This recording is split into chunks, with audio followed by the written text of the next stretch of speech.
vanished, without a trace. The unsolved mystery of Eric Larsfolk and John McCormick, Jr. The late summer air was thick with the promise of a new school year, but for 14-year-old Eric Larsfolk, the evening of August 24, 1981, would be his last. As he pedaled toward the McCormick farm, he had no way of knowing he was stepping into a storm of violence, secrets, and fear. By midnight, he and 15-year-old John McCormick, Jr. would disappear, never to be seen again. In the fading days of summer 1981, Eric Larsfolk was a typical teenager, caught between the excitement of starting grade 10 at Mayfield Secondary School and settling into his new home. His family had just relocated to a white farmhouse on Horseshoe Hill Road in Caledon, Ontario, offering him sweeping views of rolling fields and a fresh start. On the evening of August 24th, after dinner with his parents, Eric pedaled down the gravel driveway toward the McCormick farm, less than a kilometer away. It's likely he was thinking about Kim McCormick, his 13-year-old neighbor with whom he'd begun forming a bond.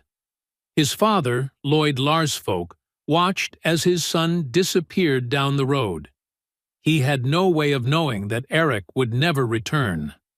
What Eric didn't know was that the McCormick household had a dark history. John McCormick Sr. was a volatile, gun-obsessed alcoholic whose violent outbursts were well known. The Ontario Provincial Police had been called to the property multiple times, though the extent of their involvement remains unclear. Forensic case consultant Jen Padden, who later investigated the case, interviewed Kim McCormick in 2008.